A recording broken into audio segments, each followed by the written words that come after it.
أنا رندا مجدي ودي شوية فضفضة. رجعنا لشوية فضفضة تاني علشان الأحداث اللي بتحصل حوالينا.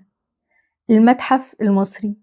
المتحف المصري اللي أنا كنت متخيلة لما الحدث ده يحصل وبالطريقة دي وبكل التفاصيل اللي بتحصل جواه، كنت متخيلة إن أنا هسمع طول الوقت من الناس اللي حواليا إن هما مبسوطين قوي وفخورين جدا بكل حاجة بتحصل. بس الحقيقة إن زي ما لقيت ناس فاهمة كويس قوي ومقدرة وفرحانة جدا، لقيت ناس مش فاهمة وبتتريق على حاجات تافهة جدا وأقل بكتير من الحدث اللي بيحصل. بدل ما احنا قاعدين بنتريق على الحدث وعلى التفاصيل وعلى التصوير وعلى الميك اب بتاع الناس وعلى الرقصات اللي طلعت، في حدث أكبر من كده بكتير العالم كله بيتكلم عنه. لو احنا كمصريين مش فاهمين قيمة اللي بيحصل دلوقتي، احنا محتاجين نراجع شوية التاريخ بتاعنا. ومش بس التاريخ بتاعنا، احنا محتاجين نراجع شخصيتنا احنا. لو الناس الغريبة لما بنقعد ونتكلم معاهم شايفين ان ده أكبر حدث بيحصل دلوقتي، فخورين جدا بينا. لما بتقف في مطار الناس بتحييك وبتبقى مبسوطة جدا بيك وبتقولك ان مبروك، انتوا بتعملوا عظمة، انتوا بتعملوا حاجة كبيرة جدا.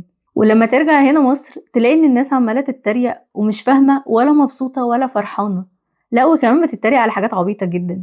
قبل ما نتكلم على التفاصيل الكبيرة اللي بتحصل وليها علاقة بالمتحف، احنا محتاجين نفكر نفسنا شوية ان احنا لو مش بنحترم بلدنا واسم بلدنا فاحنا مش عارفين نحترم نفسنا شخصيا. ازاي بتطلب من الناس والعالم اللي حواليك والدول الأوروبية انها تحترمك وانت لسه مش عارف تحترم بلدك، وانت لسه مش عارف تبقى فخور بيها، مش عارف تبقى مبسوط لحدث كبير زي ده؟ ازاي الأمهات والآباء بيقفوا قدام ولادهم يتريقوا على حدث كبير زي اللي بيحصل دلوقتي؟ ازاي انتوا مش بتقعدوا مع ولادكم تعرفوهم ان ده تاريخ كبير وان دي حاجة عظيمة جدا؟ ازاي ما قعدتوش ولادكم قدام التلفزيون حتى لو صغيرين علشان يشوفوا الحدث العظيم اللي كل العالم عمال بيراقبه وبيتفرج عليه وعينيهم بجد مبرقة، مش مصدقين كل اللي بيحصل، واحنا هنا بنتريق على كلام فارغ، على حاجات مش محسوبة ولا مهمة أصلا؟ خلينا نمسكها نقطة نقطة. أول نقطة إن أنت اختلفت أو اتفقت على سياسة بلدك. مفيش حد في العالم كله متفق على سياسة بلده. حتى الدول الأوروبية إن احنا بنسقف لهم طول الوقت ومنبهرين جدا بيهم، عندهم مشاكل سياسية كبيرة جدا ومشاكل اجتماعية كبيرة جدا، بس هما مش بيصدروا للناس ولا للعالم المشاكل اللي عندهم. كل العالم فيها مشاكل اجتماعية وسياسية، وحتى كمان ساعات المشاكل دي بتأثر على نفسية الناس اللي عايشة جواها. في بلاد كبيرة جدا احنا منبهرين بيها، نسبة الانتحار عندهم رهيبة جدا، بس انت قاعد منبهر بيهم جدا. اتفقت او اختلفت على سياسة البلد، وده طبيعي ان احنا كلنا ما نبقاش متفقين وكلنا ما نبقاش مختلفين. وحتى لما نتفق دلوقتي كمان شهر شهرين لما ينزل قرار جديد ممكن ما يبقاش متفق مع القرار. هو مش متفق مع القرار، هو مختلف مع القرار، هو مختلف مع السياسة، بس هو فخور ومتفق على حبه لبلده وفخور باللي بتوصله بلده وفخور بان هو مصري، واللي بيحصل في بلده ده حاجة كبيرة جدا تشرفه وتشرف ولاده وولاد ولاد ولاد ولاده. فمحتاجين نفصل ما بين اللي احنا مش متفقين عليه واللي احنا مختلفين عليه، الحاجات اللي احنا مش حابينها والحاجات اللي احنا عارفين من جوانا قوي ان احنا بنحبها بس مش عارفين نقول ان احنا بنحبها. لازم نتعلم ان احنا نقول ان احنا بنحب البلد دي، ان احنا فخورين ان احنا من البلد دي، ان احنا مبسوطين للحاجات اللي بتحصل في البلد دي، ان احنا مقدرين حجم التطور الرهيب اللي بيحصل حوالينا حتى لو مش متفقين على شوية حاجات حواليه، بس الحدث الكويس احنا مبسوطين له جدا. والأهم بقى من ده كله ان احنا ما ننقلش للأجيال الصغيرة اللي طالعة ان احنا بنتريق على أثرنا وان احنا بنتريق على حدث كبير زي ده وان احنا مش مقدرينه. اللي انت بتتريق وبتهزر عليه دلوقتي ولادك هياخدوه على انه طبع، هيبقوا بيتريقوا هنا في بلدهم ولما يسافروا بره مش هيبقوا محترمين بلدهم. والله ما حدش بيحترم حد مش بيحترم بلده. لما تقعد مع حد مش مصري وبتتكلم معاه ان انت مش فخور ببلدك انت بتقل في نظره جدا، ما بيبقاش شايفك انك حاجة مهمة لانه عارف قيمتك كويس، ولو انت مش عارف قيمتك انت بتقل من نظره مش من قيمة بلدك، انت شخصيا اللي بتقل. فعلموا ولادكم مع التطور الرهيب والانفتاح الرهيب اللي احنا فيه والولاد اللي طول الوقت ماسكين الموبايلات بيتفرجوا على حاجات، لا وبيتعلموا كمان حاجات عادات وتقاليد من دول تانية، خليهم يمسكوا التليفون ويبصوا على تاريخهم ويبصوا بلدهم بتعمل ايه. لو العيال دي اتعودت ان هم ماسكين الموبايلات بيتفرجوا على افتتاح المتحف وعلى الآثار اللي جواه وعلى رأي العالم، والناس بتنقل الخبر ازاي، والعالم كله بينقل الخبر ازاي وشايفه ازاي، هيبقى هما دول اللي بيحلوا صورتنا قدام العالم، هما دول اللي بينقلوا ثقافتنا قدام العالم. بدل ما احنا بناخد منهم ثقافات وعادات، هما هياخدوا مننا حاجات كتير ومهمة. هيتعلموا ان في شعب مهم وعظيم جدا. اللي لافت انتباه العالم كله كمية الآثار اللي في المتحف ده، ان ده اكبر متحف في العالم، بيضم آثار تخص بلدك، ما تخصش بلاد تانية ولا تاريخ تاني ولا شعب تاني غير اللي انت عايش فيه، يخص أرض بلدك انت. حاجة كمان ان بافتتاح المتحف الكبير قوي ده انت بتقول وبترد على كل الناس اللي كانت بتشكك في الآثار اللي عندك. انت بتقول بصوت عالي، وهو ده اللي حصل على أرض الواقع، إن دلوقتي احنا بنطالب بكل الآثار اللي في كل المتاحف اللي في دول العالم اللي انت عمال منبهر بيهم جدا، اللي انت بتسافر وبتدفع فلوس كبيرة جدا وكتيرة جدا عشان تتفرج على آثارك عندهم هناك في متاحفهم. بالافتتاح الكبير قوي ده ادانا الحق بصوت عالي ان احنا نقول ان الآثار في كل الدول دي تخصنا، وان احنا عايزين حاجاتنا بقى دلوقتي ترجع لنا. اظن ان ده اكبر بكتير من فكرة الميك اب والاغاني والتنظيم اللي مش عاجبك. بعد ما كانوا بيحاولوا يقللوا منك من وقت للتاني ويشككوا فيك ويشككوا في تاريخك ويشككوا في ان انتوا شعب عظيم، لما ده يحصل دلوقتي يخليك رافع راسك. ما تبصش بس للمصريين اللي عايشين في مصر، بص للمصريين اللي عايشين في دول العالم. دلوقتي بقت صورتهم عاملة ازاي؟ لو انت تعرف حد بيشتغل برا مصر، اسأله دلوقتي الناس بقت بتتعامل معاه ازاي وبتتكلم معاه ازاي وبتتناقش معاه في ان ازاي انتوا عندكم حضارة عظيمة كده. رافع راسه هو ازاي، مبسوط وفخور ازاي ببلده وهو في الغربة وبعيد عنها، رافع راسه ازاي في وسط الناس دي وبيتكلم ازاي دلوقتي. فرق معاهم ولا ما فرقش؟ ده غير ان المتحف ده هيزود لك السياحة في بلدك. ايه اللي يخليك مش مبسوط لو السياحة في بلدك هتزيد والاقتصاد والفلوس هتعود عليك وهتبقى مبسوط اكتر، ولو حتى مش استفادة مادية؟ حبك لبلدك بيختلف تماما عن حبك للسياسة ولاستفادتك المادية. هما الاتنين مختلفين. ان انت بتحب البلد دي وفخور بيها ومنتمي ليها، ده ملوش علاقة بان انت متأثر ماديا بالسياسة او بالقرارات اللي بتحصل. ده حاجة وده حاجة. كلنا بشكل او باخر متأثرين بالسياسات القرارات اللي بتحصل حوالينا، بس ده موضوع تاني مختلف عن ان انت تفرح لحاجة بتحصل في حياتك كبيرة جدا في تاريخك وتاريخ احفادك. خليني اقولها لك على مثال صغير. لو ابنك انت كده كده بتحبه جاب درجات زي الزفت في المدرسة ومنجحش وخيب أملك سنة واتنين وتلاتة واربعة، هل ده هيخليك ما تفرحش بيه يوم عيد ميلاده مثلا؟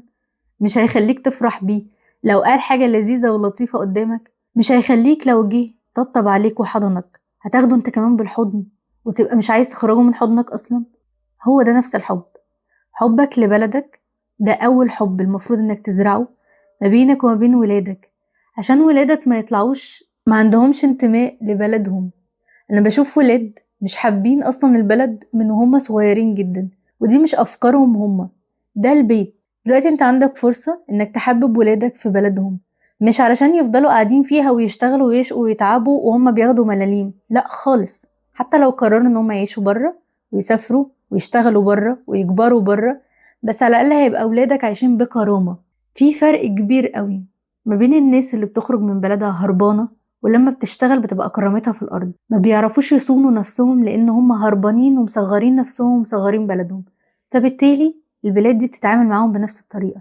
لكن اللي خارج من بلده علشان يحسن ظروفه هو بيحب البلد بس ظروفها مش مناسبة معاه، ده بيخلي الناس لما بيخرج بيتعاملوا معاه بطريقة مختلفة. هم حابينه وبيحترموه ومقدرينه وفاهمين كويس قوي ان عادي جدا تخرج من بلد ايا كانت هي ايه عشان ظروفها مش مناسبة معاك، مش عشان انت كارهها وهربان منها.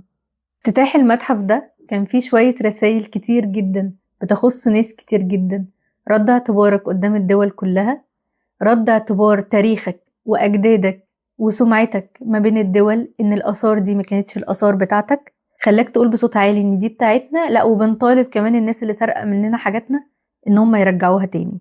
الافتتاح كله من أوله لآخره لو انت اتفرجت عليه وانت فعلا بتحب بلدك ومستني تشوف حاجة حلوة على التلفزيون، كان هيخليك تفهم كويس جدا ان في رد اعتبار كبير جدا ان انت عازم كل الدول الكبيرة عندك في بلدك علشان تشوف حدث عظيم جدا زي ده. ومش بس كده، لما يطلع رئيس الدولة يقول قدام الناس دي كلها إن إحنا أقدم وأعظم تاريخ ودولة وجيش، وإن إحنا بنحب السلام، وإن إحنا بنسعى دايما للسلام. المقدمة دي ما كانتش بسيطة جدا، المقدمة دي فيها شوية رسائل مهمة جدا كان لازم قوي إن إحنا نفهمها. لما تبقى قاعد على أرضك وفي بلدك وفي وسط ناسك والافتتاح في أرضك، وتلاقي احتفال تاني في دول مختلفة وكبيرة جدا وبعيدة عننا جدا، ثقافتها مختلفة ومفيش أي مصالح مشتركة، بننقل من خلالهم هناك تاريخنا وثقافتنا، وبنقول بصوت عالي إحنا مصريين وعندنا حدث كبير قوي، بصوا علينا واحتفلوا معانا. إزاي مش مقدرين حاجة زي كده؟ إزاي مش مقدرين الحدث الكبير قوي اللي حصل ده؟ إحنا مش بس بنحتفل هنا في بلدنا، إحنا بنخلي الناس في دول تانية مختلفة وكبيرة جدا إن هما يحتفلوا معانا ويتفرجوا علينا، عشان احنا عندنا حاجة مهمة جدا. من كتر ما احنا عملنا ده بطريقة حسست الناس إن هو فعلا حدث مهم، وقلنا بصوت عالي إحنا مهمين واللي بنعمله ده مهم، الناس اهتمت، الناس فرحت. كل اللي انت شفته احتفالات من بلاد مختلفة وثقافات مختلفة، بننقل عندهم في أرضهم في أهم الأماكن عندهم، وبنصوره وبنقول بصوت عالي إحنا مصريين، افرحوا معانا، إحنا عندنا حدث كبير. إحنا بننقل تاريخنا وأثرنا، وبنقول بصوت عالي ده مكاننا ودي أثرنا. وبعدها نطلب من كل الدول اللي سارقة مننا حاجاتنا إن إحنا عايزين نرجع الآثار بتاعتنا بصوت عالي. وفي وسط ده كله كان حدث عظيم وكبير جدا جدا، حضروا شخصيات مهمة جدا ودول مهمة جدا كانت جاية ضيوف عندنا في بلدنا علشان يتفرجوا على أكبر حدث بيحصل في منتهى الأمان ومنتهى السلام. بلد فاتحة دراعاتها لكل الدول. دي رسالة بسيطة جدا إن احنا بلدنا فاتحة دايما دراعاتها لكل الناس، سواء علشان السلام أو علشان المحبة والضيوف. دي رسالة صغيرة جدا وممكن تكون شايفها صغيرة جدا، بس هي حاجة كبيرة جدا في وسط الدول، إن في وسط كل الأحداث اللي بتحصل حوالين بلدك عارفة تقوم وتعمل حدث عظيم زي ده وتطور من نفسها جدا، وكمان تستقبل ضيوف في بلدها على أرضها بمنتهى الأمن والأمان والسلام. ده معناه إن بلدك كبيرة وعظيمة جدا. لو كل اللي احنا قلناه ده مش متشاف وعمالين نتريق على كلام فارغ وحاجات تافهة جدا، ميك اب، أغاني، إضاءات، حاجات مش مهمة. المتحف مش معمول ولا الافتتاح ده معمول علشان نقعد نتكلم على الكلام ده. لو احنا بنتكلم على الكلام ده يبقى احنا مش من حقنا ان احنا نتكلم في كلام اكبر وهو السياسة.